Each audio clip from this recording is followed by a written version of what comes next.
Entre tantas prácticas, las novatadas han llegado a estar tan impregnadas en el negocio de la lucha libre que por años fue percibida como una parte fundamental en el día a día de convivencia entre los atletas y personalidades de esta industria. Estas, actualmente consideradas en su gran parte como desafortunadas, solían llevarse a cabo por parte de los veteranos hacia los más jóvenes, ya sea con tal de ponerlos a prueba, o para enseñarles una especie de lección cuando sentían haber percibido alguna clase de falta por parte de estos. Ya en el pasado exploramos un poco de esto al conocer la mítica corte del luchador, sin embargo, el hecho de gastar una broma o imponer un castigo era algo que iba mucho más allá de tan solo la celebración de esta, y mientras que se reconocen bastantes casos en que resultaban divertidas inclusive para las víctimas, no era para nada extraño que la situación se tornara bastante pesada, jugando y en ocasiones sobrepasando la línea de la intimidación y el hostigamiento, y mientras en la actualidad estas prácticas son mucho más escasas frente a un personal menos dispuesto a cruzar ciertos límites con sus compañeros que en años pasados se daban por sentado. En esta ocasión, contrario al video de la corte del luchador, donde intenté rescatar algunos de los casos más hilarantes, nos centraremos específicamente en los que se podría decir que el juego fue más lejos de lo que se podría catalogar como una broma inocente o una lección a aprender. Les saluda una vez más Rockster 0112, y así, damos inicio a este video.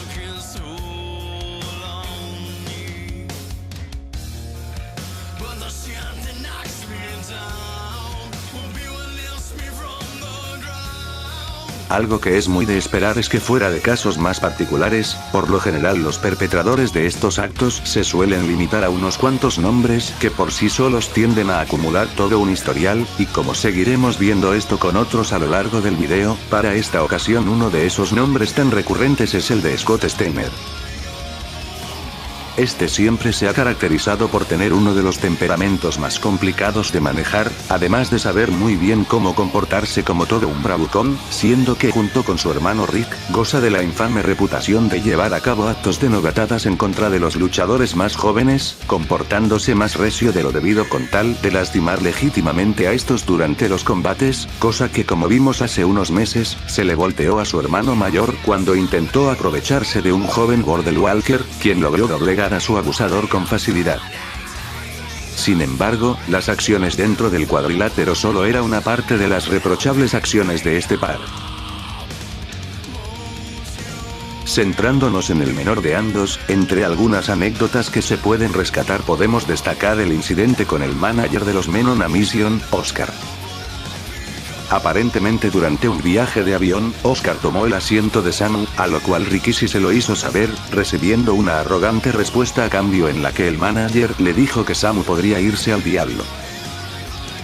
Esto llegó a los oídos de Steiner, quien se tomaría la responsabilidad de dar represalias a su compañero, y de esta forma luego de un show, se cuenta como este junto con otros dos luchadores cuyos nombres aparentemente no han sido revelados, llevaron a Oscar a un baño público y lo pegaron de cabeza en una pared con cinta adhesiva, para luego proceder a orinar sobre su cara.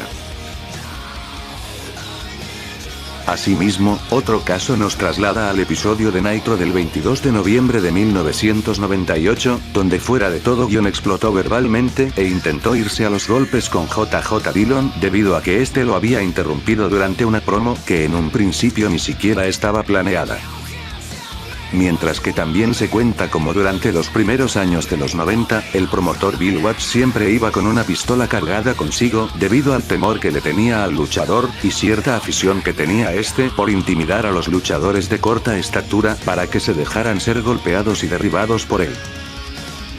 El que quizás es el caso más peculiar, fue dado a conocer por Kevin Nash, quien se tomó la libertad de omitir ciertos detalles cruciales como la identidad de la víctima, que aunque aparentemente fue un trabajador de WCW, no era un luchador, contando que básicamente tanto él como Steiner intentaban gastarle una broma atándolo con cinta adhesiva, pero que después de haber logrado esto, Scott quiso ir un paso más allá e intentó introducirle al sujeto un lápiz por el ano, lo que rápidamente fue evitado por Nash, quien procedió a reprender a su compañero, diciéndole que la sodomía era un delito grave, y que no estaba dispuesto a rendir cuentas con las autoridades por tal acción, salvando por decirlo de alguna forma, al trabajador de una humillación aún mayor y de básicamente ser violado.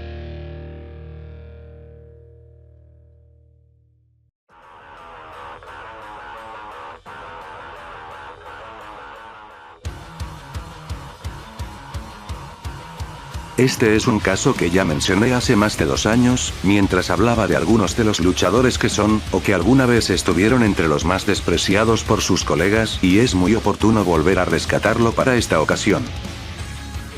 Y es que si bien como también dije en aquel entonces, es bueno saber lo mucho que Randy Orton se ha calmado a lo largo de los años, su mal comportamiento durante épocas anteriores eran bastante repudiables, y en ocasiones solían rozar incluso lo bizarro.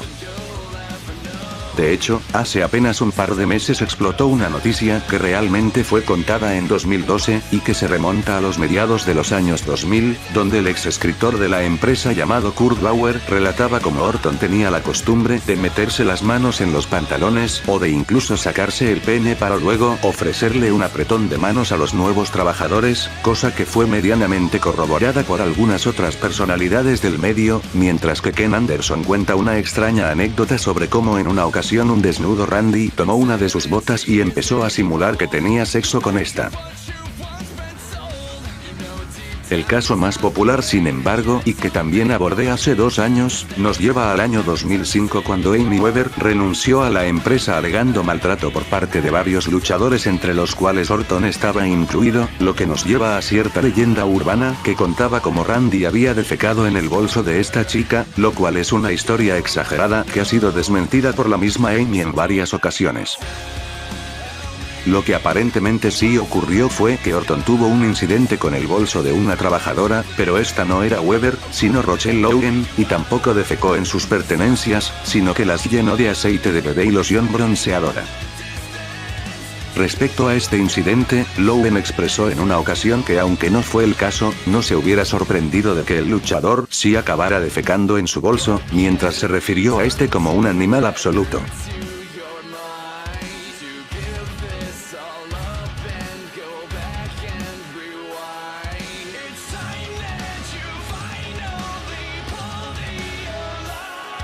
Mientras se reconoce a JBL como el bravucón número 1 del plantel, 2 nombres mucho menos mencionados que en la década de 2000 fácilmente se batían por el segundo lugar eran Bob Holly y Chris Benoit, y no es difícil ver el porqué. Y es que mientras se reconoce que las acciones de Layfield no necesitaban ningún tipo de provocación, siendo más bien su retorcida forma de divertirse en muchas ocasiones, en el caso de los 2 veteranos aplica más la supuesta regla de 2 tipos recios con mucho respeto al negocio, dispuestos a darles una lección bastante pesada a quien no sea capaz de seguir el ejemplo. Esto no significa que sea desacertado mencionar que sus métodos solían tornarse bastante pesados. En el caso de Holly, es sumamente conocido el cómo solía comportarse demasiado recio con los luchadores o prospectos más jóvenes de la empresa, especialmente con los de Togenov, ya que se cuenta que fueron pocos los que no tomaron una probada de la fuerte bienvenida que Bob tenía para estos, aunque como es de esperar, algunos terminan por resaltar más que el resto. Durante la tercera temporada del mencionado programa hubo cierta polémica que trascendió en las noticias estadounidenses y puso a la WWE en una complicada situación mediática, luego de que el veterano luchador decidiera que era oportuno darle una paliza a uno de los jóvenes, Matt Cappotelli, para dar una especie de lección a todos los participantes del programa, sin mostrar ni un resquicio de arrepentimiento incluso después de que la controversia explotara. De esta misma forma, se cuenta como poco antes de que René Dupree fuera transferido a SmackDown en 2004, recibió una multa de tránsito por exceso de velocidad mientras conducía el auto de alquiler de Holly, quien pese a las reiteradas disculpas e insistencia de pagar la infracción por parte del luchador canadiense, le amenazó con matarlo, y según se cuenta le conectó unas 15 patadas. Por último, también podemos destacar el caso de Daniel Puder, otro participante de Togenov por allá de 2004, que además también era un especialista en artes marciales mixtas, y que en el episodio de SmackDown del 4 de noviembre de aquel año aceptó un reto de Kurt Angle para un encuentro de lucha grecorromana. Desafortunadamente para el medallista olímpico, el joven atleta resultó ser más habilidoso de lo que esperaba, encerrándolo en una kimura de la que no pudo escapar, y requiriéndose la intervención de los árbitros para acabar con el enfrentamiento. Posiblemente, avergonzar a una de las figuras principales de la empresa al doblegarlo no fue tan malo como el hecho de que Puder luego cometería el error de pavonearse de esto, afirmando que le habría roto el brazo a Kurt si no se lo hubieran impedido. Esto fue lo que automáticamente lo puso en la lista negra de los vestuarios, y en la mira de algunos entre los cuales sobresalían los nombres tanto de Bob Holly como de Chris Benoit. De esta forma, el castigo para el chico vendría en la batalla real de 2005 de la mano tanto de estos dos como de Eddie Guerrero, quienes a base de legítimos golpes intentaron enseñarle una lección de respeto a Daniel, quien solo 8 meses después se vio abandonando la empresa. Las historias de Benoit no se tornan muy distintas ni alejadas del camino e ideología de Holly, pero además del caso de Powder, otra anécdota sumamente conocida al respecto involucra a un joven Mike Misanin dejando caer migas de pollo sobre el equipaje de Chris, provocando una desmedida explosión de ira por parte de este, en una situación que a la larga resultó en la expulsión indefinida de Mike de los vestidores, viéndose obligado a cambiarse en los pasillos y en los baños públicos. Cierta leyenda urbana relacionada a esto, cuenta como supuestamente el veterano que solicitara un castigo era el único con el derecho a revocarlo, lo que dejó al Miss en una complicada situación, debido a que al momento de la muerte de Benoit el suyo aún seguía en pie, y mientras hubo un tiempo en que nadie se atrevió a revocar lo que en vida Chris había sentenciado, finalmente sería el Undertaker quien dio un paso al frente e invitó al joven luchador a reintegrarse en los camerinos. Como dije, esto es una leyenda cuya veracidad realmente desconozco, pero que aún así resulta bastante curiosa.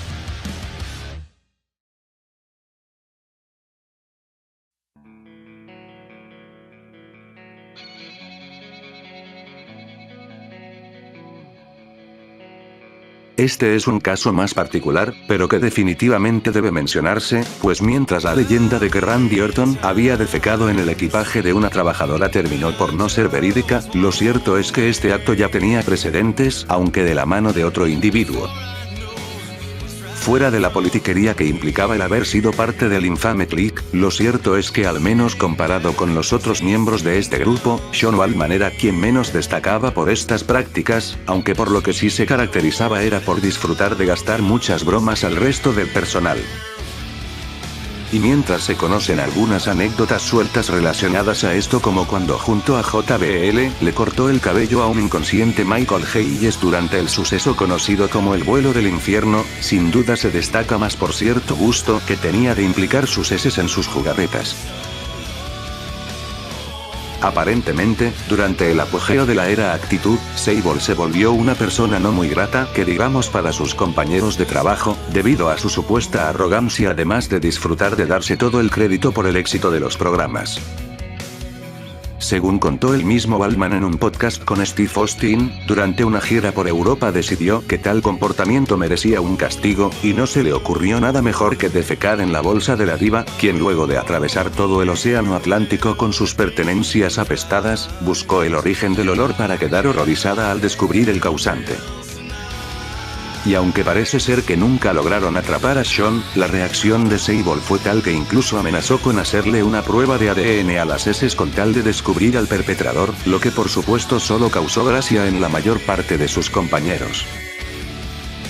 Este no es el único caso donde algo así ocurrió, pues llevando las cosas un escalón más arriba, se cuenta como Sean hizo esto mismo pero con Mark Henry, con Zombie, y con The Rock respectivamente, y no en sus bolsas, sino en la comida de estos, entre los cuales se cuenta como Zombie sí llegó a ingerirla sin percatarse, mientras que los dos luchadores intentaron tomarse la situación con más calma, reconociendo esto como actos de novatadas a los que había que adecuarse para que las cosas no empeorasen.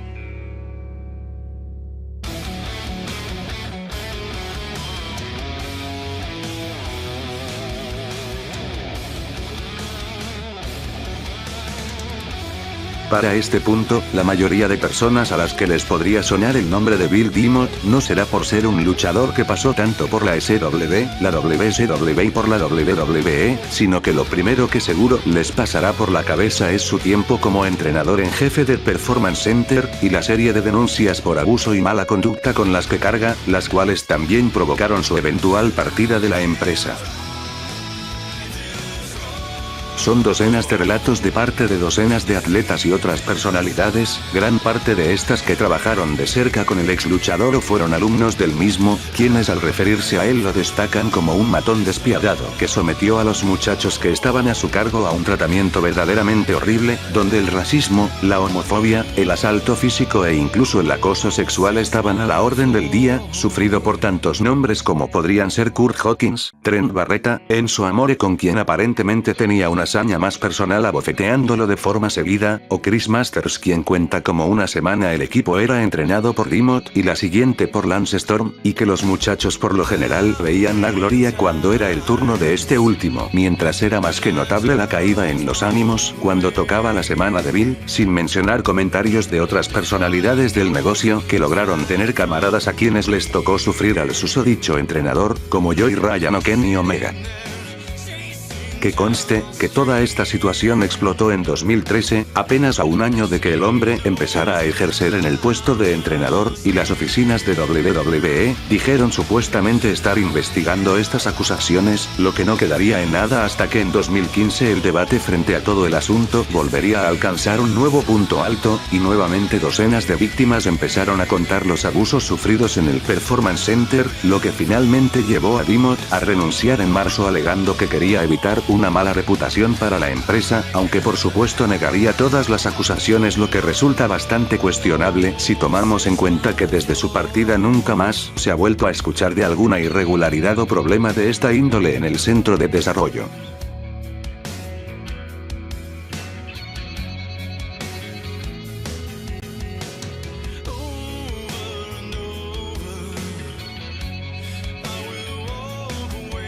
Y por último, como era imposible dejar fuera, y como seguro todo mundo podía imaginar al tan solo mencionar el tema, no podía faltar el rey del circo en cuanto a novatadas se refiere, el hombre que por sí solo podría hacer todo el video con secuela incluida, mencionando únicamente los casos en los que se ha visto implicado, lo cual de hecho mi amigo Luis Misterio 13 ya hizo hace un buen rato. Estarán viendo el enlace a su video en las tarjetas y en la descripción. La cuestión es que hablar de las hazañas de JBL es casi una oda a las novatadas y a las bromas de mal gusto en general en el negocio de la lucha libre, y con un historial tan largo, rico y popularizado, es difícil mencionar tan solo uno, dos o tres casos por encima de los otros tal como se ha estado haciendo hasta ahora, por lo que probablemente lo mejor sea dar una cuenta rápida de tantos como sea posible, en riesgo de aún así dejar otros tantos fuera. Mark Henry contó cómo tan pronto ingresó a la entonces WWF por 1996, se convirtió en una víctima recurrente de novatadas, y JBL resaltaba como victimario, contando cómo en varias ocasiones este tiraba su atuendo en las duchas, obligándolo a competir con la ropa empapada. A finales de los 90, Brooks subió a los jóvenes hermanos Hardy como carne fresca de la que se podía aprovechar. Argumentándoles que debían ganarse el respeto de los otros chicos, les ordenó que compraran algunos six-packs de cerveza y que lanzaran las botellas vacías a señales de tráfico. Los Hardy finalmente optarían por no seguir esta orden, y cuando JBL se enteró, se puso tan furioso que se negó a dirigirles la palabra por semanas, aunque el no querer hablarles no le sería impedimento para hurtar y esconder las pertenencias de los hermanos, incluyendo ropa, dinero, y tarjetas, y según se cuenta, suerte tuvieron de que Road Dogg les reveló dónde estaban sus cosas, ya que posiblemente John nunca lo habría hecho. Aunque actualmente el nombre de René Dupree seguro que no es tan recordado, en su momento destacó por ser el luchador más joven en capturar un campeonato en WWE, siendo este el campeonato por parejas, y compartiendo este reconocimiento desde el 2017 con Tyler Bate, contando ambos con 19 años de edad al momento de tal hazaña. Algo no tan comentado, es que aparentemente el joven atleta parecía ser tratado de manera demasiado ruda tras bastidores por algunos como Liefeld, quien le lanzaría insultos xenófobos y homófobos cada vez que se cruzaban, y no desaprovechaba ninguna oportunidad para humillarlo frente a los otros chicos, mientras que Dupree prefería no quejarse tanto a sabiendas de que posiblemente nadie hiciera nada al respecto, como también temiendo que tras hacerlo solo se le tratara aún peor. Tomando esto, y agregando además el incidente ya contado de manos de Bob Holly, no es de sorprender que el joven atleta pidiera su liberación con tan solo 23 años de edad. En 2001, el árbitro Billy Silverman denunciaría como su salida de la empresa McMahon había sido por el maltrato tras bastidores sufrido de parte de varios luchadores, y sobre todo de JBL. Silverman, sobre todo, destacaría el cómo abusaban de su colega Charles Robinson, quien según como contó, incluso lo llegaron a desnudar y a amordazar con cinta en un carrito para pasearlo por toda la zona del ring frente a la burla de los demás luchadores, y como Liefeld le amenazaba de forma muy violenta para que el referee pasara enormes cantidades de alcohol por la frontera canadiense por él, lo que le llevó a sufrir una lesión en la espalda. Aparentemente, en su momento las declaraciones de Silverman lograron causar su revuelo mediático, y alguien que se unió a este fue el luchador conocido como Blue Mini, quien aprovechó las palabras del árbitro para reafirmar a Brazzo como un matón, lo que aparentemente generó animosidad entre ambos. Esto nos lleva a bastante tiempo después con la celebración del primer One Night Stand, donde John aprovecharía un momento en que con tantos luchadores y tanto movimiento sus acciones podrían pasar desapercibidas, para ir tras Mini en específico y abrirle la cabeza a golpes. Sorprendentemente con el tiempo los hombres no solo hicieron las paces, sino que se han mostrado como buenos amigos hasta la actualidad. Aparentemente una de las prácticas favoritas del luchador, siempre fue el sobrepasarse en las duchas con los demás luchadores, supuestamente para ponerlos a prueba mediante su reacción, siendo uno de los casos más populares el de Edge, quien en su autobiografía de 2004 contó cómo Liefeld empezó a acariciarle el trasero con un jabón. Según contó, pese a la muy incómoda situación, se limitó a reaccionar de la manera más indiferente posible con tal de no dar la impresión de ser alguien fácil de molestar, lo que aparentemente rendiría sus frutos. ¿Creen que ya basta con esto para darse la idea? Porque aún hay casos de sobra.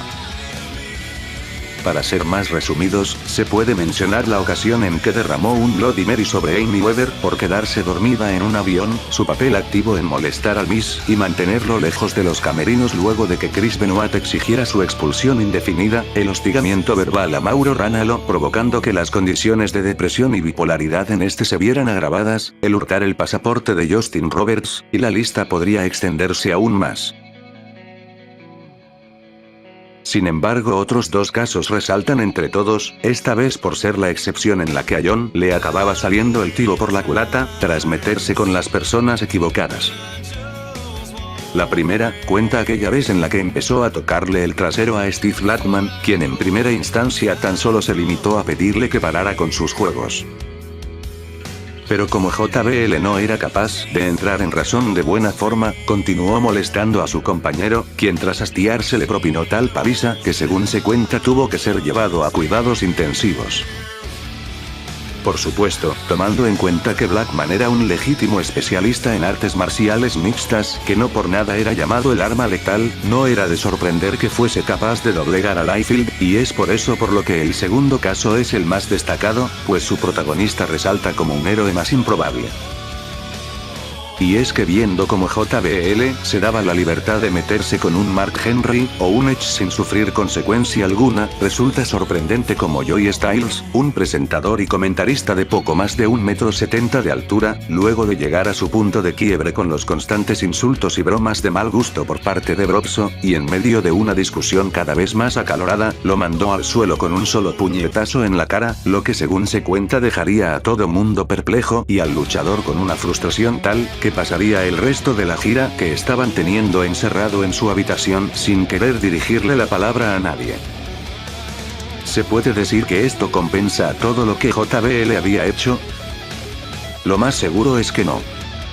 Sin embargo, quizás la lección de todo aquello es que si la mitad de las personas a las que molestaba tuvieran el mismo coraje que Joey, probablemente la actitud de matón de JBL sería algo que estuviera solucionado desde hace muchísimo tiempo.